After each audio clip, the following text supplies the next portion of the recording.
Shalom, salam sejahtera bagi kita semua. Dengan sukacita, Majelis Jemaat GPIB Galilea Bekasi mengucapkan selamat hari Minggu bagi Bapak, Ibu, Saudara-saudari, serta anak-anak yang hadir dalam persekutuan di ibadah hari Minggu kedua sesudah Paskah. Puji dan syukur kepada Tuhan, karena oleh perkenannya sajalah, maka kita dapat kembali bertemu bersatu hati dalam persekutuan ibadah bersama orang-orang terkasih di ruang ibadah rumah kita masing-masing. Menapaki minggu yang baru dalam minggu kedua sesudah Paskah melalui tema pemulihannya menjawab kebutuhan hakiki. Pemberitaan firman pada ibadah hari Minggu ini akan dilayani oleh Pendeta Jacqueline Fritz Manuputi MTH. Selamat beribadah. Janji yang Tuhan berikan kepada orang percaya bukan hanya sekedar janji biasa. Ketika Tuhan berjanji, berbeda dengan manusia. Manusia bisa lupa dengan apa yang Dia janjikan, tetapi janji Tuhan itu pasti, sebab Dia tidak pernah lupa dengan janjinya. Kita bersyukur sebab setiap hari Tuhan berikan firman-Nya bagi kita yang menjadi kekuatan kita dalam menjalani hari-hari kita. Kepedulian dan kasih Allah yang tak pernah pudar atas umat-Nya. Raihlah tangan-Nya agar belas kasih dan pengampunan menjadi milik kita. Karena karya Allah dalam Kristus memberikan kepada kita bukan hanya pemulihan kehidupan, tetapi juga memberikan kita masa depan yang baik.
Jemaat yang dikasihi Tuhan, dengan hati penuh syukur atas kasih Tuhan, marilah kita berdiri.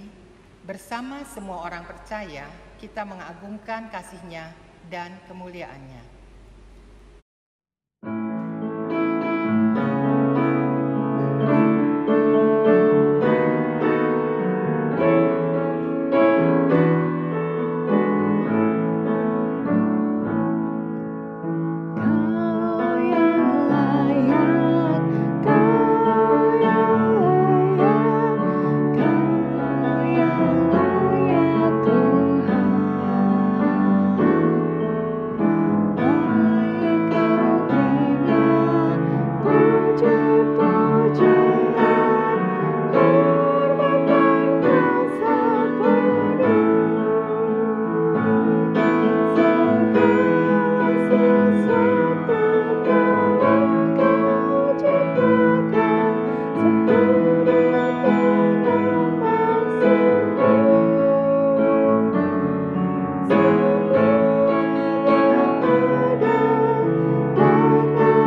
Pertolongan kita adalah dalam nama Tuhan yang menjadikan langit dan bumi. Mazmur 124 ayat yang ke-8.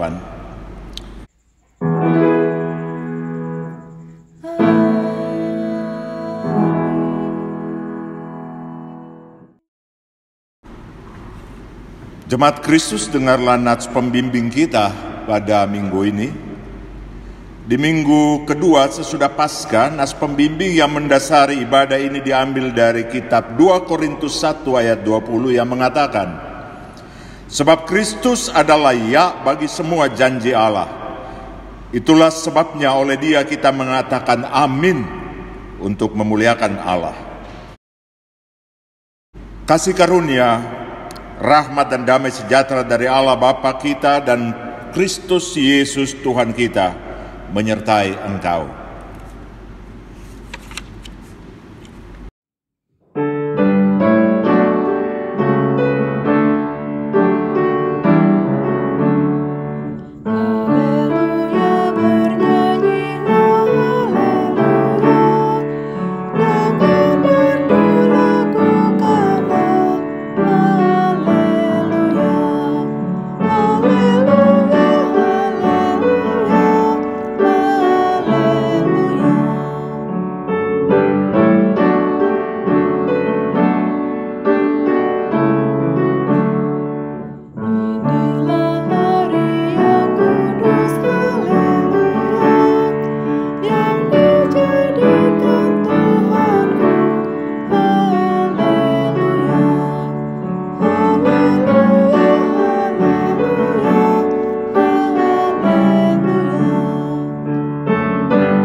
Allah kita adalah Allah penuh kasih. Ia mengasihi kita bukan karena kuat dan hebat kita. Ia mengasihi kita hanya karena anugerah-Nya. Dan Dialah yang selalu menyertai perjalanan hidup kita. Lalu, bagaimana dengan kita? Apakah kita mengasihinya dengan sepenuh hati? Masih adakah kasih dalam hati, pikiran, dan tindakan? Apakah kepahitan dalam hidup kita membatasi kasih kita kepada sesama? Marilah dengan rasa sesal dan malu kita mengakui kegagalan dan memohon pengampunan-Nya. Ya Allah yang Maha Pengasih, di hadapan-Mu kami tertunduk. Dengan hati terbuka, kami menyadari keberadaan kami, yang seringkali hidup tidak seturut dengan kehendak Tuhan. Kami mendahulukan kepentingan dan kesukaan kami. Ya Allah yang Maha Pengasih, di hadapan-Mu kami tertunduk. Dengan hati terbuka, kami menyadari keberadaan kami, yang hadir mendukakan sesama dengan kesombongan dan kecurangan kami, sehingga melukai sesama. Kasihanilah kami ya Kristus, sebab di tengah kesulitan dan pencobaan kami begitu mudah menduakan-Mu, dan di tengah ancaman dan godaan kami begitu gampang meninggalkan Tuhan. Ampunilah dosa kami, ya Allah Bapa, Anak, dan Roh Kudus. Teguhkanlah hati kami beriman kepadamu. Amin.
Bagi kita yang mengakui segala dosa dengan tulus dan jujur lalu bertobat, dengarlah berita anugerah pengampunan berdasarkan Mazmur 25 ayat 10. Segala jalan Tuhan adalah kasih setia dan kebenaran bagi orang yang berpegang pada perjanjiannya dan peringatan-peringatannya.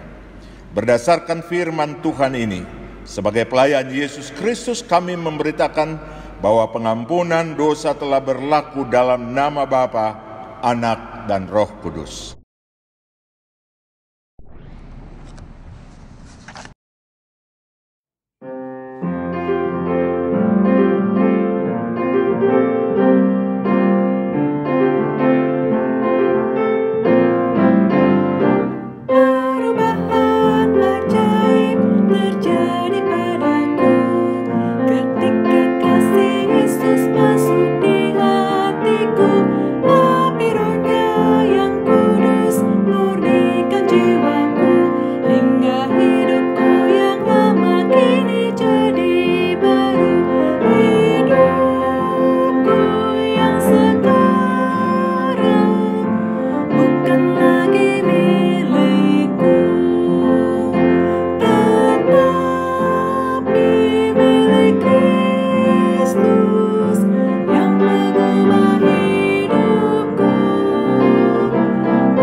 Umat yang dikasihi Allah, saya mengundang berdiri sebagai tanda kesiapan kita untuk melaksanakan petunjuk hidup baru. Kita telah beroleh rahmat pengampunan Tuhan. Untuk itu marilah kita mendengarkan perintah hidup baru seperti yang tertulis di dalam Amsal 3 ayat 5. Percayalah kepada Tuhan dengan segenap hatimu dan janganlah bersandar kepada pengertianmu sendiri. Roh Kudus menolong kita mewujudkan kemuliaan Allah dalam seluruh hidup dan kesaksian kita di dunia.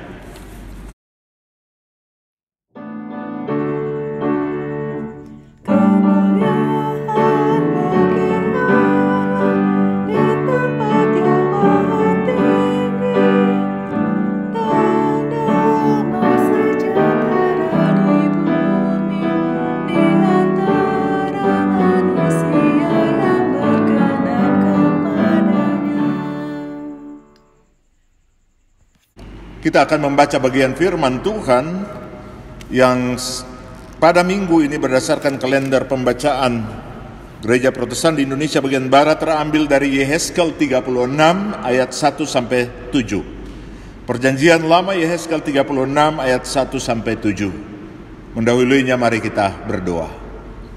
Ya Allah, di dalam Kristus firman yang hidup, kepala kami tertunduk dan hati kami terangkat kepadamu. Teduhkanlah semua suara lain di dalam diri kami. Tuntunlah pikiran kami dan perasaan kami untuk berfokus kepada firman-Mu. Layakkanlah hamba-Mu untuk mengartikan firman ini bagi kami. Dalam nama Kristus kami berdoa. Amin. Jemaat Kristus, marilah kita berdiri untuk menyambut firman Tuhan. Haleluya.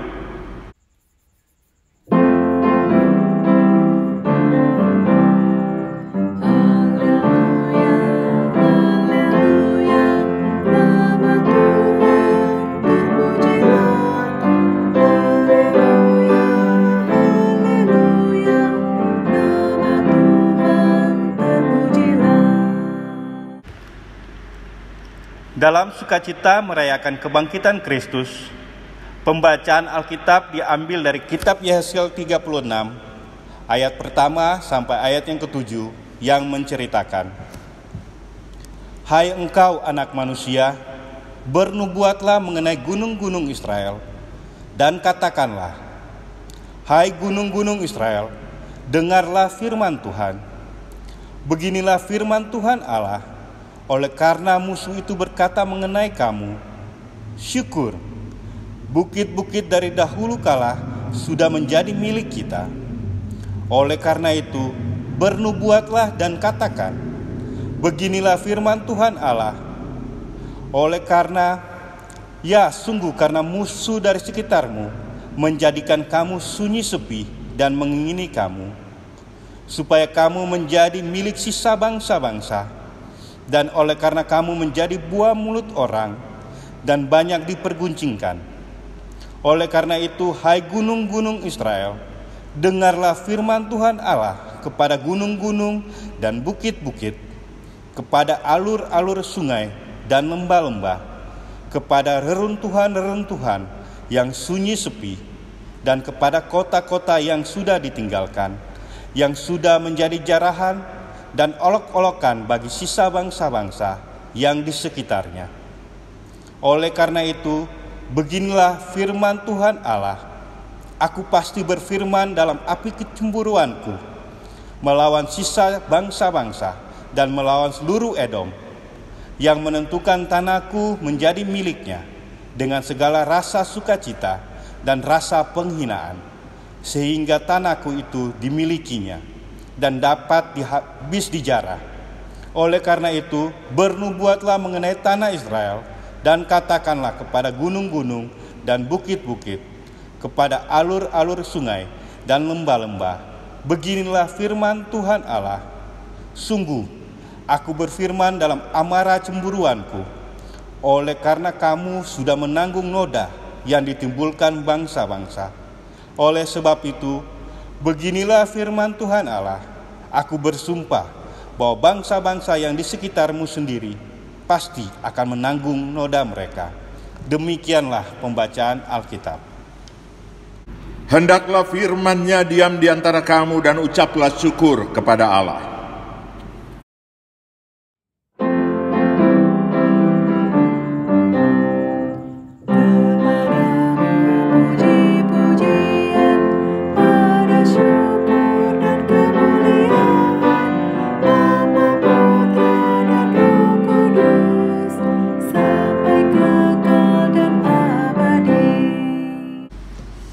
Saudara-saudara kekasih Kristus, salam sejahtera bagi kita semua. Shalom. Kita baru saja merayakan Paskah Kristus yang kali ini terlaksana dalam kesunyian dan permenungan di tengah keluarga masing-masing akibat dampak dari perkembangan virus corona yang memaksa kita tinggal di rumah. Minggu ini kembali kita beribadah dari rumah, difasilitasi oleh bantuan teknologi online yang memungkinkan saya bisa berjumpa dengan saudara-saudara. Kepada saya diberikan bacaan dari Yehezkiel 36 ayat 1-7 di bawah judul perikop pembaruan Israel. Saudara yang kekasih, Yehezkiel, seorang nabi pada zamannya, menulis kitabnya ketika dia berada di pembuangan Babilonia, ya, ketika Israel terbuang di Babilonia sekitar abad 6 sebelum Masehi. Yehezkiel dan beberapa nabi yang lain menulis dari tengah situasi seperti itu. Ya. Nah, di pembuangan, baik pembuangan yang dilakukan oleh Syria, Asyur maupun Babel, umat Israel ditempatkan di tempat-tempat yang hancur secara fisik, ya, di tempat pembuangan untuk mereka bekerja. Mereka hadir sebagai pekerja, mereka didorong untuk bekerja juga sebagai petani, tapi juga selain petani pada pusat-pusat administrasi. Nah, hal yang menarik ialah walaupun mereka berada di pembuangan, ya, dan berintegrasi di dalam kehidupan sosial ekonomi secara umum, tetapi mereka tetap memelihara keunikan etnis sebagai bangsa. Identitas keagamaan mereka tetap mereka pertahankan. Karena itu hari-hari seperti Sabat dan lain-lain tidak mereka tinggalkan. Bagi nabi-nabi di pembuangan, termasuk Yehezkel, kemenangan Babel yang menundukkan dan membawa Yehuda ke pembuangan tidak dengan sendirinya bisa dipakai untuk menyatakan bahwa Allah telah ditundukkan, bahwa Allah Israel Yahweh telah ditundukkan. Keyakinan para nabi ini tentu agak bertentangan dengan beberapa kelompok di kalangan umat Yahudi yang berada di pembuangan, yang merasa bahwa mereka sudah ditinggalkan, yang merasa bahwa dengan terbuangnya mereka sudah dilupakan oleh Allah. Allah telah kalah, dan oleh karena itu banyak lalu pindah jalan, meminta pertolongan pada dewa-dewa Babel sekaligus melakukan ibadah kepada dewa-dewa tersebut. Yehezkel dalam posisi ini berpendapat bahwa pengharapan masih ada dan penebusan akan terjadi. Oleh karena itu, kita membaca bagian perikop kita, dia mengecam bangsa-bangsa yang nyinyir, yang mengolok-olok, yang merendahkan Israel di pembuangan, seakan-akan Tuhannya Israel tidak mampu lagi, sudah kalah dan sebagainya.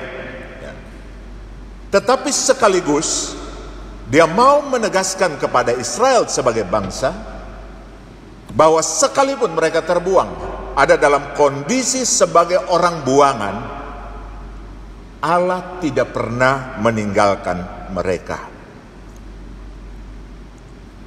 Allah tetap menjaga, memelihara, dan anugerahnya digambarkan di dalam metafora gunung-gunung Israel. Hai engkau anak manusia, bernubuatlah mengenai gunung-gunung Israel, dan katakanlah, hai gunung-gunung Israel, dengarlah firman Tuhan. Ini metafora untuk menggambarkan tanah maupun umat maupun bangsa, dengan selalu mengingat kepada Gunung Sinai, tempat perjumpaan dan perjanjian antara Israel dengan umat diikat. Saudara yang kekasih dalam Kristus, catatan penting dari Yehezkel yang mau saya bawa dalam permenungan saat ini, ketika kita ada dalam situasi di banyak orang bertanya, berapa lama lagi kita bisa berharap untuk keluar dari situasi pandemi corona ini? Bagi saya, pertanyaan yang jauh lebih menarik adalah bagaimana sikap orang Kristen dan gereja untuk bersikap di dalam memelihara pengharapan itu tetap hidup di tengah situasi ini. Apakah kita akan mengambil sikap seperti banyak orang Israel yang kehilangan pengharapan lalu berpaling kepada dewa-dewa Babel, ataukah pada mereka yang tetap teguh berdiri di dalam imannya kepada Allah sambil menjaga nyala imannya tetap bersinar? Saudaraku, kita baru saja merayakan Paskah Kristus, suatu tradisi liturgi yang sangat penting dalam kekristenan. Dan sebagaimana biasanya orang selalu merayakan Paskah sebagai hari kemenangan dengan gempita, dengan riang, dengan semarak. Karena Paskah menjangkarkan iman Kristen, iman kebangkitan bagi kekristenan, yang lalu disyukuri, dirayakan dengan meriah. Israel di pembuangan pun demikian. Mereka tentu akan merayakan dengan sukacita peristiwa pelepasan mereka dari pembuangan. Sebuah peristiwa kemenangan, sama ketika umat keluar dari Mesir, yang kemudian dirayakan sampai saat ini di dalam cerita-cerita kepada keluarga-keluarga Israel. Saudara, kemenangan selalu punya sensasi yang orang sukai. Ya. Orang Kristen menyukai kebangkitan karena peristiwa kebangkitan dan kemenangan menawarkan sensasi yang memastikan bahwa pengharapan tetap hidup. Itu juga tentunya yang kalau kita baca bagaimana Israel merayakan setiap kemenangannya sebagai peristiwa kebangsaan, tetapi peristiwa iman juga yang luar biasa. Persoalannya, kerap kali peristiwa kebangkitan dirayakan secara terpisah dari peristiwa penderitaan dan pengorbanan diri. Hal ini wajar seperti saya katakan tadi, karena orang lebih menyukai sensasi kemenangan ketimbang sensasi penderitaan, apalagi pengorbanan diri. Orang memilih iman kebangkitan dan orang mengesampingkan iman salib. Orang lebih suka merayakan kemenangan ketimbang menjalani penderitaan, apalagi pengorbanan diri. Saudara-saudara kekasih Kristus, dalam bacaan ini Yehezkel mengecam bangsa-bangsa yang menertawakan Israel yang terbuang. Mereka yang menganggap Allah Israel telah kalah, yang karenanya umat Israel diolok-olok. Yehezkel hadir dan mengecam mereka sambil menubuatkan sebuah pelepasan. Seruan Yehezkel tidak saja kepada bangsa-bangsa, saya katakan tadi, tapi juga peringatan kepada Israel bahwa harapan tetap ada. Bahkan harapan itu harus dikelola menjadi contoh kehidupan. Yeremia, seorang nabi lain dalam pembuangan di Babel, bahkan meminta supaya Israel mengupayakan kesejahteraan kota, tempat di mana Allah membuang mereka. Usahakanlah kesejahteraan kota kemana kamu aku buang, dan berdoalah untuk kota itu kepada Tuhan, sebab kesejahteraannya adalah kesejahteraanmu. Yeremia 29 ayat 7. Saudara yang kekasih dalam Kristus, saat ini kita sedang ditantang oleh orang Kristen dan disaksikan oleh bangsa-bangsa di luar Kristen, bagaimana orang Kristen merawat pengharapan kepada Allah sambil menghidupkan pengharapan bagi yang lain, sekalipun mereka juga menderita. Memang bukan Kristen saja yang jadi korban saat ini, tetapi semua orang. Bagaimanakah kekristenan bersikap sehingga tidak mempermalukan iman mereka saat ini, adalah tantangan yang menarik untuk kita jawab.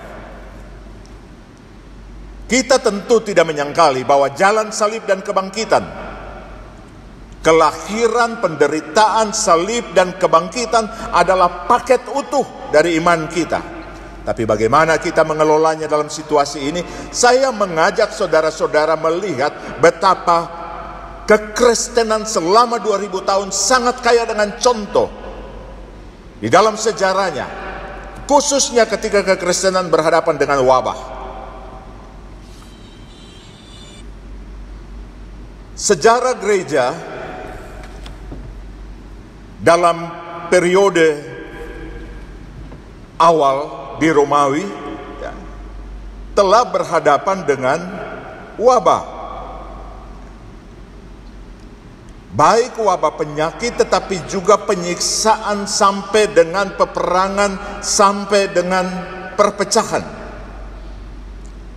Kita bisa luangkan waktu, kita bisa browsing dan lihat bagaimana kekristenan tampil pada saat itu.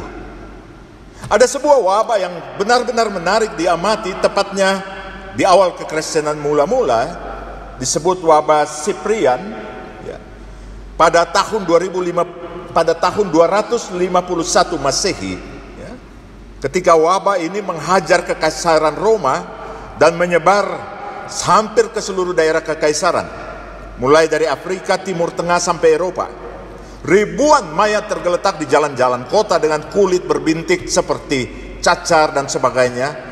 Orang tertular bukan saja karena sentuhan fisik, ya, bahkan melalui pakaian pun orang tertular. Perih, muntah, gejala tenggorokan dan sebagainya.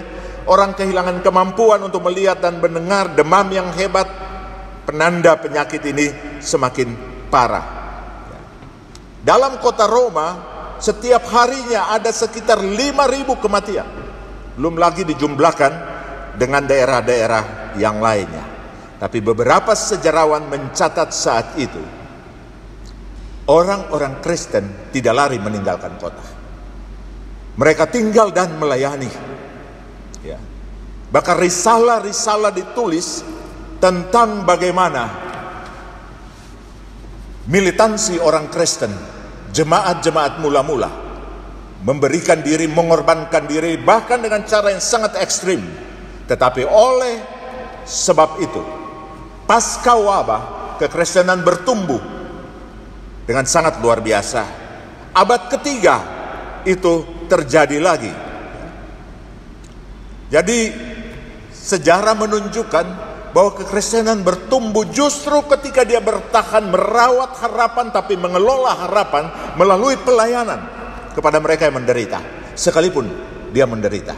Martin Luther pada abad ke-15 di kota Wittenberg, Jerman, ketika wabah pes menghajar Jerman dan orang-orang diminta untuk keluar dari kota, Luther bertahan, berkeras, dia akan tinggal dan tetap melayani sekalipun dia akan mengambil jarak.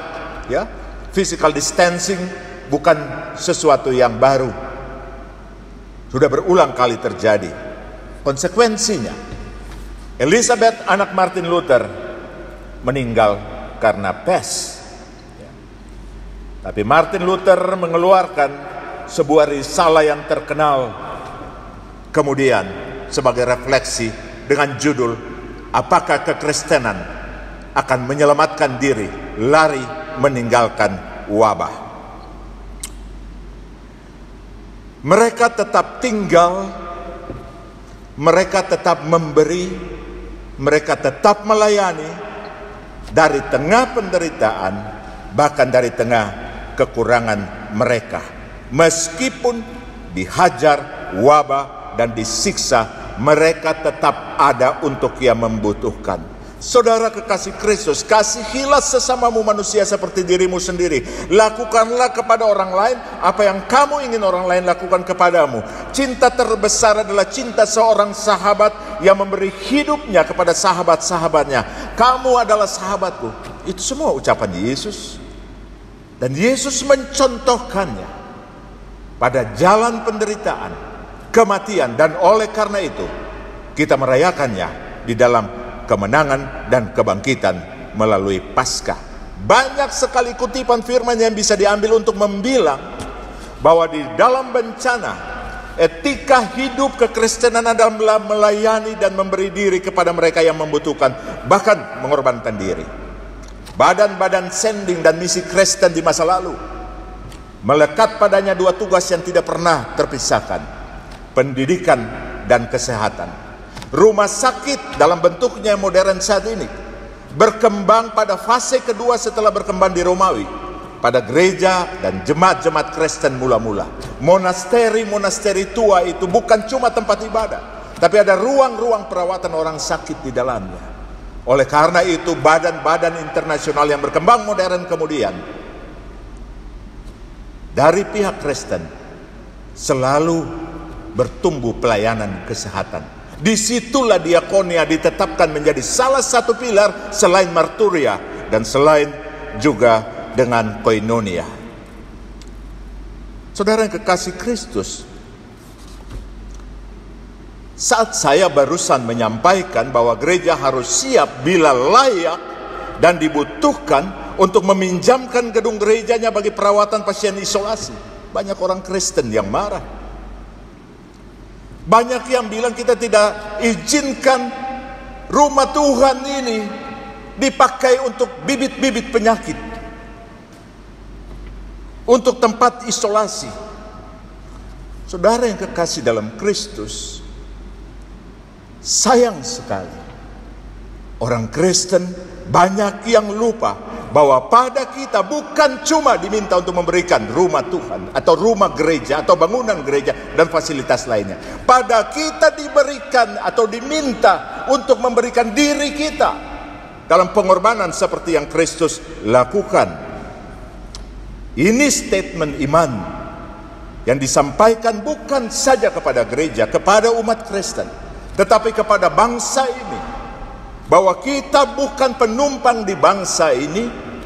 Sejak awal kita turut membentuk bangsa ini, dan kalau bangsa ini mengalami bencana nasional, kekristenan siap memberikan tawaran tertinggi, bahkan bila perlu memberikan dirinya. Karena itulah pilar iman yang kita yakini sebagai pengikut Kristus. Sayang memang banyak orang sangat menaruh favoritisme kepada gedung dan simbol bergereja, tapi hakikat bergereja mereka lupakan. Saya kemarin mengunjungi beberapa jemaat kecil, dan dalam percakapan ya di sekitar Jakarta, mereka bilang, "Pak, kita 2 bulan lagi kita kolaps karena ekonomi kita hancur." Saya katakan kepada mereka, ekonomi, uang bukan ukuran yang membuat gereja bisa bertahan di dalam sejarahnya, tapi kekuatan persekutuan yang memberi diri untuk melayani. Itulah kekayaan terbesar dari gereja. Gerakan itu dalam situasi kritis pada saat ini. Ini cara orang Kristen memosisikan diri dalam kesaksian yang harus ditindaklanjuti dengan sikap konkret pada segala aspek ketika itu layak dan dibutuhkan. Tentunya kalau kita bilang layak, kita harus menguji ini bisa atau tidak dan sebagainya dan sebagainya. Kalau dibutuhkan, tentunya kita tahu bahwa pada situasi yang paling dibutuhkan, yang paling krisis, itu bisa terjadi. Beberapa sinode seperti ya 1-2 yang telah bikin protokol dan SOP untuk siap kalau situasi menjadi sangat kritis, kita siap untuk memberikan apa yang menjadi milik kita, termasuk gedung-gedung ibadah kita. Kita menyelamatkan jiwa, dan gereja terpanggil sebagai rumah perawatan spiritual tetapi juga fisikal di dalam sejarahnya. Bukankah begitu? Kristus yang kita imani mencontohkannya pada kita lewat penderitaan, kematian, dan kebangkitannya. Jangan pernah memutus spirit kebangkitan dan penderitaan, spirit kebangkitan dari spirit penderitaan dan kematian Kristus. Saudara-saudara kekasih, bacaan ini tidak saja menantang bangsa-bangsa lain untuk melihat bahwa harapan tetap hidup di tengah Israel dalam pembuangan, tetapi juga menantang Israel menghidupi harapan itu dengan konsisten bagi diri mereka sendiri maupun bagi orang lain. Tantangan serupa bergema pada kita saat ini, menghidupi harapan kebangkitan dan membaginya untuk orang lain melalui spirit dan laku pengorbanan diri, kesediaan untuk bertahan dalam penderitaan. Kekuatan persekutuan yang memberi diri adalah pilar utama kekristenan untuk keluar sebagai pemenang dari tragedi ini.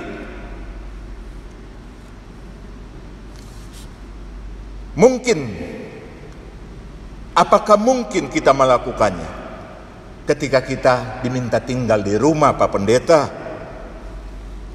Ketika kita tidak berjumpa? Sangat mungkin. Sangat mungkin, saudara-saudara. Pelayanan-pelayanan diakonal, karitatif, dan transformatif harus kita kembangkan. Kalau saudara masak pagi untuk makan siang, kalau 1 bungkus saja bisa saudara sisihkan dari apa yang dimasak untuk keluarga, saudara bawa ke gereja atau nanti relawan ambil, berapa banyak yang bisa kita bagi.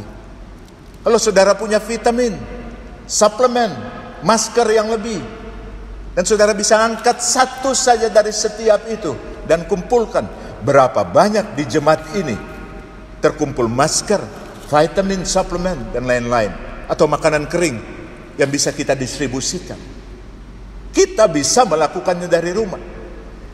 Kalau saudara bisa menelpon dan mengirim kata-kata yang berisi sukacita, pakai sosial media dan sebagainya, bagi mereka yang sakit, bagi para dokter dan perawat, tenaga medis di rumah sakit, mengirim kembang kecil-kecil, ungkapan-ungkapan yang menguatkan. Betapa kita bersaksi dengan sangat luar biasa. Tidak saja di kalangan kita, kita bisa melakukan itu untuk banyak orang. Diakonia berbasis keluarga.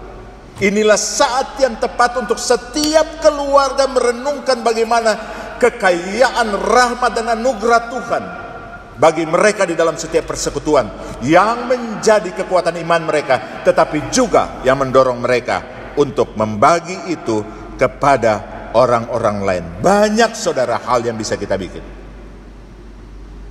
Saudara-saudara kekasih Kristus, cibiran dan olok-olok bangsa lain kepada Israel dalam bacaan ini akan dihempaskan Tuhan. Apa yang orang saksikan dari kekristenan di dalam situasi ini akan menjadi kesaksian. Apakah Allah akan dipuji? Apakah Kristus dan kebangkitannya akan dipuja atau akan dicibir? Tuhan menyertai saudara-saudara dan menguatkan saudara-saudara dalam masa pandemik ini. Haleluya, amin.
Jemaat kekasih Kristus, saya mengundang kita bangkit berdiri untuk mengungkapkan pengakuan iman kita bersama semua orang percaya di segala waktu dan tempat seturut pengakuan iman rasuli. Baiklah kita bersama mengatakan demikian. Aku percaya kepada Allah yang Maha Kuasa, Khalik langit dan bumi, dan kepada Yesus Kristus anaknya yang tunggal Tuhan kita, yang dikandung daripada Roh Kudus, lahir dari anak darah Maria, yang menderita di bawah pemerintahan Pontius Pilatus, disalibkan, mati dan dikuburkan, turun ke dalam kerajaan maut. Pada hari yang ketiga bangkit pula dari antara orang mati, naik ke sorga, duduk di sebelah kanan Allah Bapa yang Maha Kuasa, dan akan datang dari sana untuk menghakimi orang yang hidup dan yang mati.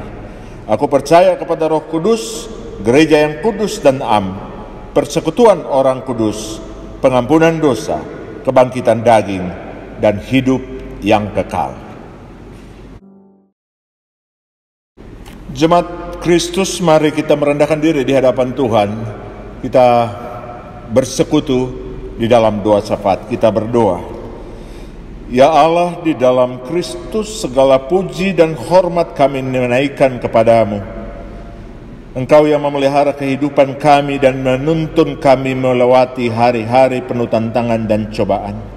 Engkau yang memastikan kami bahwa ketika kami lemah, Engkau menguatkan kami. Ketika kami takut, Engkau memberanikan kami. Ketika kami ada di dalam kesedihan, Engkau menghibur kami. Ketika kami sakit, Engkau memulihkan kami. Ketika kami putus asa, Engkau memastikan bahwa pengharapan ada di dalam Engkau. Bahkan ketika kami jatuh, Engkau mengangkat kami, menggendong dan berjalan dengan kami. Terima kasih ya Bapa. Kami yakin sungguh kami tidak berjalan sendiri.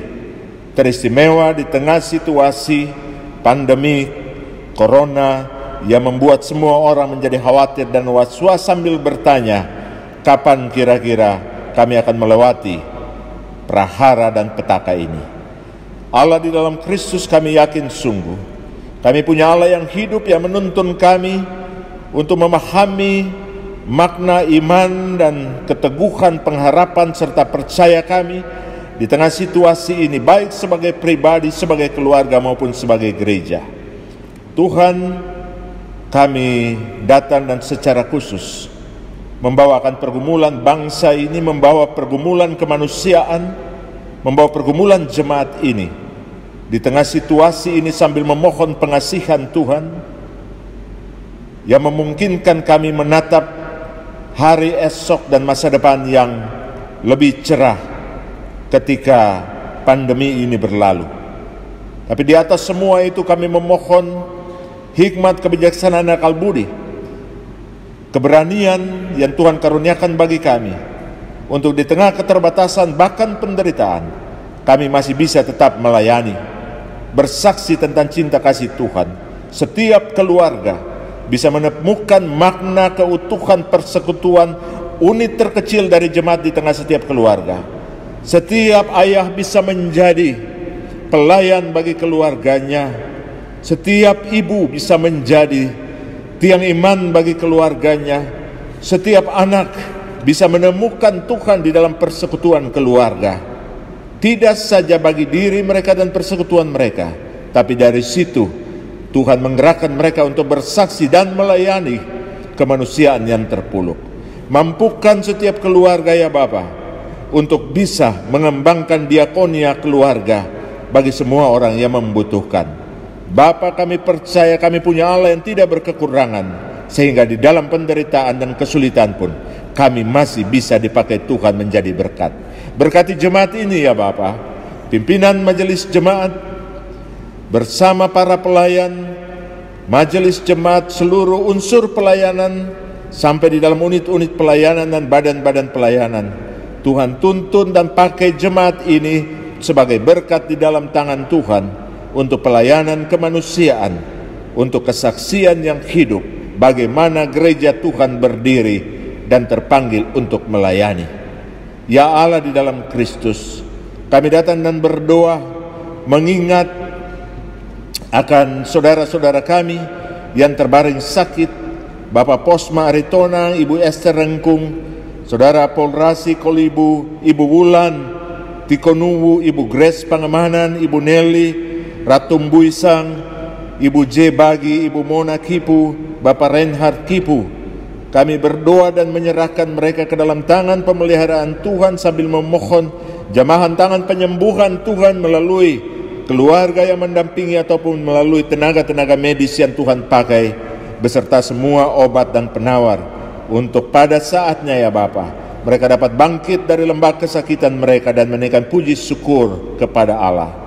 Kami menyerahkan keluarga-keluarga yang bergumul dan mohon didoakan. Keluarga Victor Immanuel, keluarga Simanjuntak Harhab, keluarga Seragi Tobing, keluarga Takendengan Sibarani, keluarga Filipus Latuputi, keluarga James Adewati Muri.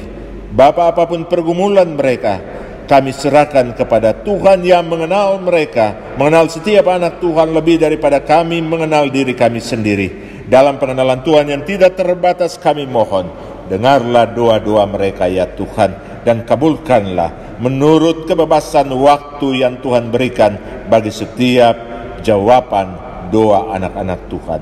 Kami datang saat ini ya Bapa dan mendoakan juga mereka yang mengalami sukacita karena ulang tahun di dalam pekan, di dalam usbu yang baru kami lalui. Ibu Ellen Aritona, Bapak Vence Rombot, Bapak Yohanes Maruli Saragi, Bapak Robi Gerungan, Ibu Angel Manuhutu, Ibu Miati Siahaan, Bapak Aldrian Sirait, Ibu Deborah Magdalena Tasiam, Oma Dewana, Ibu Linda Jenpea, Ibu Magrita Jasman, Bapak Budi Agung Irianto, Ibu Anjani Hermina Ayu Maharani, Bapak Jeki Watimuri, Bapak Samuel Daud Matulendi Sumakul, adik Indri Graciela Sulkarnain. Biarlah ya Bapak semua syukur dan sukacita oleh pertambahan usia pada usbui ini dapat menjadi persembahan yang harum dari setiap pribadi, setiap keluarga dan jemaat ini kepada Allah pemilik hidup ini. Kami mendoakan Forum Komunikasi Gereja-Gereja Segalaksi Bekasi di dalam seluruh pelayanan mereka di tengah situasi ini. Kami mendoakan ya Bapa, Majelis Jemaat, Pelkat, Komisi dan BPPJ yang harus mengelola seluruh gerak pelayanan di tengah kondisi pandemik di mana semua jemaat beribadah dari rumah. Tuhan mampukan jemaat ini dan seluruh pelayanannya, perencanaan pelayanan dan pengembangan programnya teristimewa dalam pelayanan kasih di tengah situasi ini untuk tetap menjadi alat kesaksian yang mampu memperkuat tali solidaritas dan persekutuan anak-anak Tuhan. Karena kami yakin sungguh ya Bapa, bahwa kekayaan, keutamaan dari gereja Tuhan ada di dalam persekutuan tubuh Kristus melalui gerejamu. Allah di dalam Kristus, panitia pengadaan ruang Pelkat, Yapendik, Rumah Ceria Galilea, tim Satgas Usaha Dagang Galilea, Komisi PEG, tim penyusunan program kerja dan anggaran 2020-2021 GPIB Galilea, bahkan semua panitia dan badan lainnya yang sedang bekerja bagi pengembangan pelayanan di tengah situasi yang sulit ini, kami doakan dan pasrahkan kepadamu ya Tuhan. Kami mengingat semua orang yang sedang ada dalam keprihatinan, anggota jemaat dari setiap keluarga, mereka yang mungkin mengalami pergumulan ya Tuhan, karena terputus kerja, PHK, mereka yang terpuruk secara ekonomi dalam keluarga-keluarga, anak-anak yang mungkin terganggu sekolahnya. Tuhan, Engkau mengetahui setiap keluarga, Engkau mendengar doa setiap ayah kepada istri dan anak-anak, setiap ibu kepada suami dan anak-anak, setiap orang tua kepada anak-anak, setiap kakak kepada adik, doa adik kepada kakak, doa warga jemaat kepada para pelayan jemaat, doa pelayan jemaat kepada jemaat, doa bagi semua orang yang menderita. Allah, miringkan telinga kasih pendengaran, dengar dan sahutilah doa dan teriakan kami minta tolong. Mampukanlah bangsa ini, kemanusiaan, negeri ini, jemaat ini keluar dari situasi pandemik ini. Di atas semua itu, tuntun kami untuk memaknai setiap pelajaran berharga untuk menjadi berarti dari tengah penderitaan kami. Pemerintah dan bangsa kami pasrahkan sungguh kepada Tuhan. Gugus tugas percepatan pengendalian corona, kami pasrahkan sungguh kepada Tuhan sambil memohon hikmat, kebijaksanaan, akal budi dan kesehatan bagi presiden dan kabinet, gugus tugas, seluruh pimpinan eselon baik di pusat maupun di daerah yang bekerja keras untuk melayani para tenaga medis, mereka yang menaruh diri bagi pelayanan langsung kepada para penderita, para relawan, dan semua orang yang bahu-membahu terlibat. Biarlah hari esok, bulan esok, tahun esok, semua ada di dalam tangan karunia dan kasih Tuhan. Inilah doa yang kami naikkan kepadamu ya Allah di dalam Kristus Sang Tabib yang agung. Berkenanlah mendengar doa ini dan menjawab doa ini menurut cinta dan sayang. Doa yang kami naikkan dalam nama Kristus Yesus Tuhan dan Juru Selamat kami, yang menyatukan seluruh doa di dalam doa agung dan sempurna, doa Bapa kami yang kami akan ungkapkan bersama demikian. Bapa kami yang di surga, dikuduskan namamu, Datanglah kerajaan-Mu, jadilah kehendak-Mu di bumi seperti di surga. Berilah kami pada hari ini makanan kami yang secukupnya. Dan ampunilah akan kesalahan kami seperti kami mengampuni orang yang bersalah kepada kami. Dan janganlah membawa kami ke dalam pencobaan.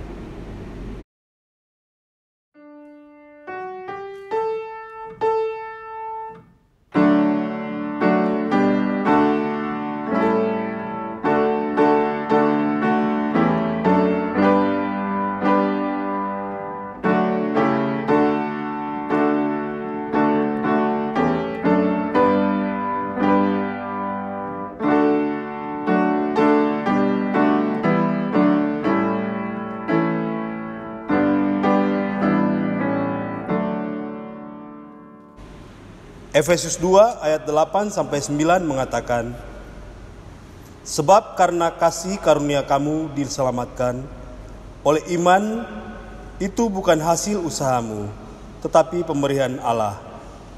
Itu bukan hasil pekerjaanmu. Jangan ada orang yang memegahkan diri. Mari nyatakan syukur atas anugerahnya melalui persembahan kita. Memberi dengan tulus adalah bukti bahwa kita mensyukuri anugerah Tuhan. Memberi yang terbaik berarti kita menunjukkan rasa cinta kepada Tuhan dan mendukung serta menopang pelayanan gereja.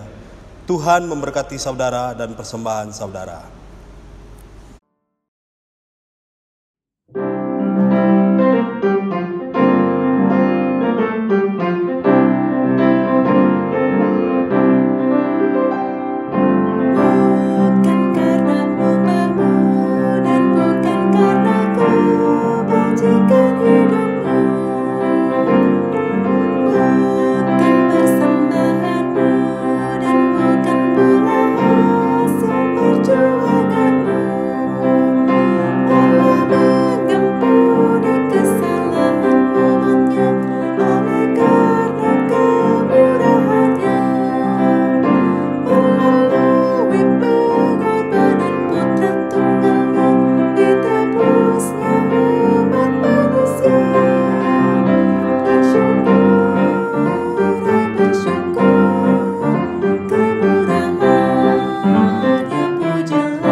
Marilah kita berdiri untuk menyerahkan ungkapan syukur dan persembahan kita dalam doa kepada Tuhan, Sang Pelindung Abadi.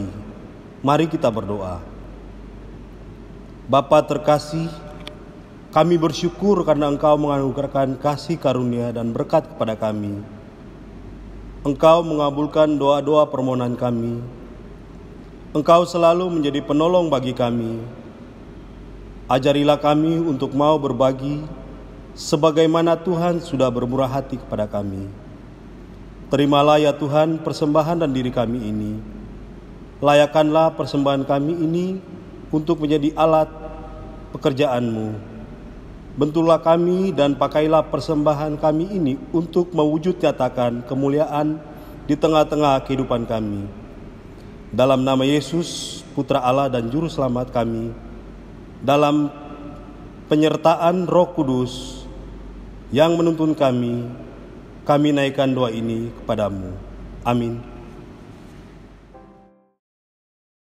Mohon waktu sejenak untuk penegasan warta 26 April 2020. Majelis Jemaat dan segenap warga GPIB Jemaat Galilea Bekasi mengucapkan terima kasih kepada Pendeta Jack Kelvin Fritz Manuputi MTH atas pelayanan firman dalam ibadah ini. Tuhan Yesus memberkati. Ucapan selamat.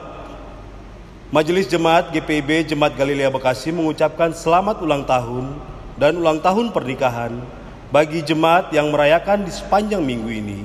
Tuhan Yesus memberkati. Majelis Jemaat mengucapkan terima kasih kepada pemusik, song leader, tim multimedia yang telah melayani dalam ibadah ini, kepada seluruh warga jemaat dan simpatisan jemaat atas persembahan yang telah diberikan Bapak Ibu, saudara-saudari melalui persembahan syukur, persepuluhan, janji iman dan persembahan lainnya untuk pelayanan kesaksian dan aset gereja GPIB Jemaat Galilea Bekasi. Tuhan Yesus memberkati. Umat yang dikasihi Tuhan, dalam kuasa kebangkitan Kristus kita percaya bahwa Tuhan akan melakukan yang terbaik dalam hidup kita. Setialah padanya, berserahlah kepadanya. Yakinlah, biarpun badai kehidupan dan cobaan menerpa kita, kasih setia Tuhan tetap selalu menyertai kita.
Terimalah berkat Tuhan. Tuhan memberkati engkau dan melindungi engkau. Tuhan menyinari engkau dengan wajah-Nya dan memberi engkau kasih karunia. Tuhan menghadapkan wajah-Nya kepadamu dan memberi engkau damai sejahtera.